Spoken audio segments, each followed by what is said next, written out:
Ezekiel 18. The word of the Lord came to me. What do you people mean by quoting this proverb about the land of Israel? The parents eat sour grapes, and the children's teeth are set on edge. As surely as I live, declares the sovereign Lord, you will no longer quote this proverb in Israel. For if everyone belongs to me, the parents as well as the child both alike belong to me. The one who sins is the one who shall die. Suppose there is a righteous man, but but who does what is just and righteous? He does not eat at the mountain of shrines, or look to the idols of Israel. He does not defile his neighbor's wife, or have sexual relations with a woman during her period. He does not oppress anyone, but returns what he took in pledge for a loan. He does not commit robbery. He gives his food to the hungry and provides clothing for the naked. He does not lend to them at interest or take a profit from them. He withholds his hands from doing wrong and judges fairly between two parties. He follows my decrees. He faithfully keeps my laws. That is a righteous man. He will surely live, declares the sovereign Lord. But suppose he has a violent son who sheds blood or does any of these other things, though the father has done none of them. He eats at the mountain shrines. He defiles his neighbor's wife. He oppresses the poor and the needy. He commits robbery. He does not return what he took in pledge.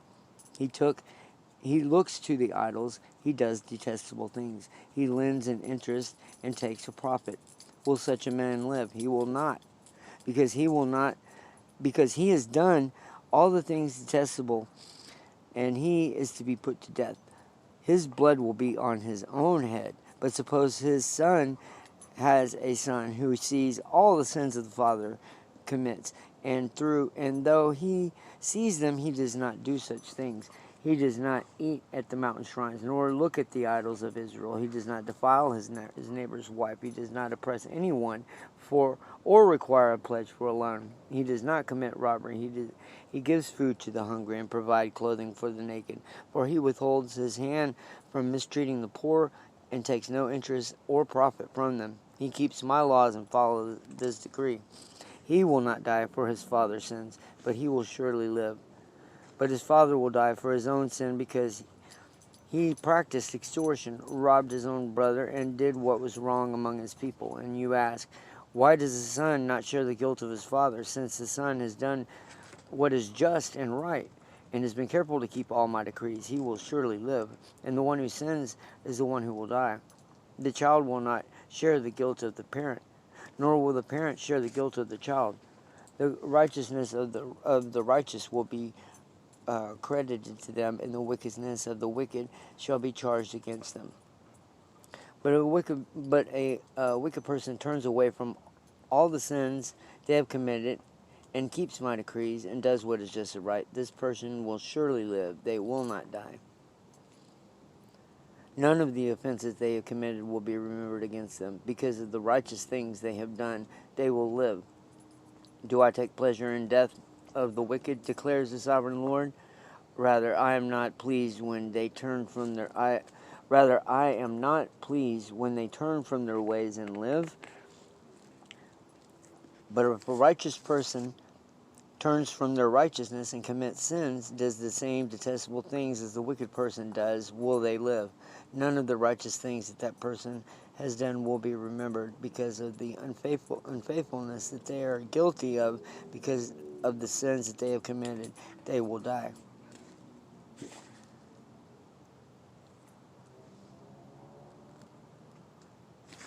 Now,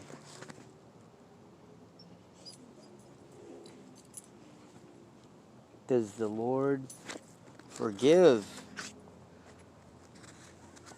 Does he forgive? Does he die for sins? This was written in Ezekiel. I do not contest the word of the Lord whatsoever.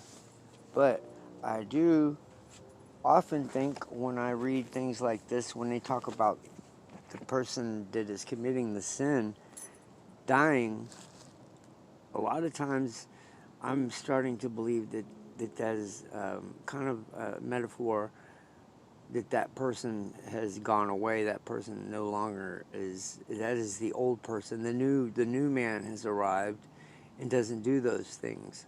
But as the scriptures say, like dogs, we all return to our vomit. We always fall back into our old ways. This is just the way our human nature is. But Christ did die for our sins, and I guess the pawn shops are in a lot of trouble. So, thank you.